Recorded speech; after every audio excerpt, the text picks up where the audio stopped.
Course Developer Television Instructional Films, Developing Developers. The Care and Feeding of the Modern Online Instructor. Part 1, Don't Force It. To begin our study of the modern higher education online instructor, we must first seek out this majestic creature in his natural habitat. Shh, quiet now. You don't want to startle him. Let's take a closer look.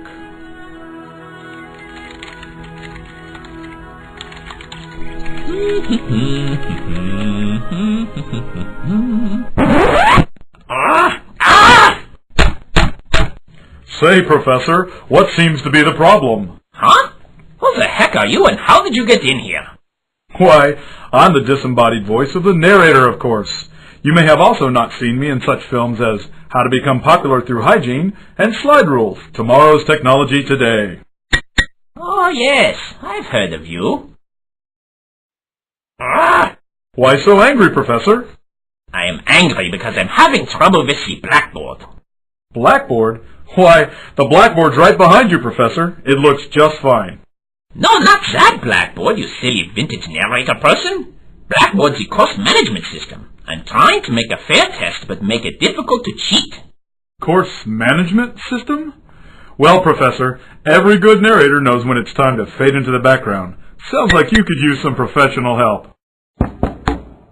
Huh? That's weird. Excuse me for a moment, Mr. Narrator. Mr. Narrator? Oh, where did he go? Oh, well, hello?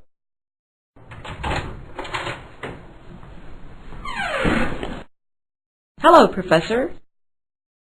Who are you? I'm Emily Efficient, your friendly on-campus online course developer. Aren't you Professor Arglebargle? Why, yes. I hear you need some help with Blackboard.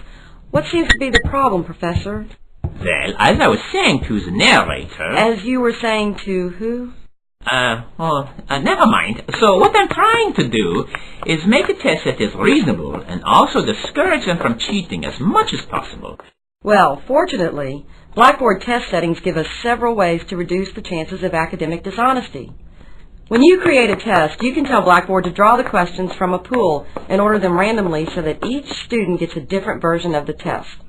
When you deploy a test, you can set it to prevent a student from going back and changing answers, and you can set it to choose random questions from the pool for each attempt at the test. Yeah, I use all of those. They're not the problem. The problem is that other section. When you deploy the test, the section where you can make the student complete the test on their first attempt, and you can also set a limited amount of time to complete the test. Oh yes, force completion and set timer in the test availability section can be a problem. Let's take a look. If you check the force completion box, students can only enter the test one time. Once they've entered it, they can't leave and return to it later. Force completion can keep a student from cheating by printing out a test, looking through their books and notes, and then returning with the correct answers. Yeah, that's good. It seems like it, yes.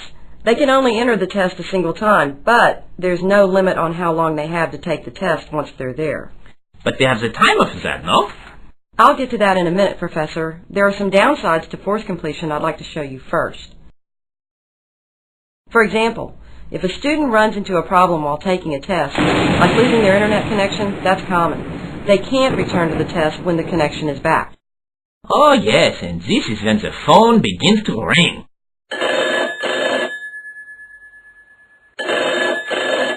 Exactly, Professor. According to policy, when force completion is turned on, only you can reset the test so that the student can try again. Which is as it should be. I agree, but something else happens when you reset a test. Resetting a test deletes all the answers the student already entered, so a student has to start the test all over again. Of course, you can make a printout of the student's work before the test is reset, and then combine the work from the student's first session with the student's second session with the test. Oy vey, what a pain. Yes, it's a big pain for all of us. So let's look at another option, the enable timer function. When you enable and set the timer, students have a limited time in which to answer questions.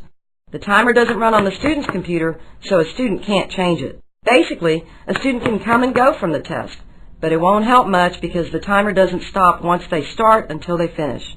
If they go over time, they can still finish. What? They can still finish, but Blackboard will tell you how much they went over, and they can't see their grade until you accept it or modify it for going over time. Oh, I see. All right, then. So, tell me the bad news. What is the downside? Well, Professor, to be sure a time test is fair, you have to take into consideration that students have different internet connection speeds, especially if the test is given one question at a time. That can be helpful because if there's one problem, you only lose one question. But you have to tell students it is their responsibility to be aware of the timer and to submit the test before time is up. This is a lot of pressure, you know. Hey, how'd you do that? Well, if the narrator can do it, why not me? Hey now, Bill. Don't steal my act. All right, you two, back to work. Oy vey, I think I might need a psychiatrist. Take it easy, Professor. Let me sum it up for you. Both the timer or force completion functions allow a student to access other materials, such as another browser window, a book, their notes, all while taking the test. The timer is your best defense against this kind of cheating because you can give the students only the amount of time you think they will need if they are prepared to do their own work. Because of the problems with managing routine technical issues with force completion, I highly recommend the use of time tests and strongly discourage the use of force completion. Should I never use force completion? Is there any time it is useful? The only time force completion would be better than setting the timer is if you want your students to have unlimited time in a test, but you want to be sure they complete it in the first and only time they access it. I can't imagine why I would want that. I can't either, Professor. So how about just using both? You should never use them together. It's redundant.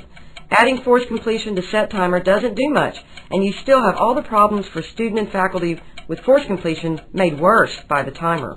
Ah, yes, force complete is force complete, whether alone or with the timer. Exactly, Professor. So have you decided on what settings you're going to use for the test in your course? Indubitably, dear Emily. You have convinced me to use the set timer and to avoid force completion. Excellent, Professor. Take it away, Mr. Narrator! Thanks, Professor. Well, there you have it, folks. When it comes to test availability, don't force it.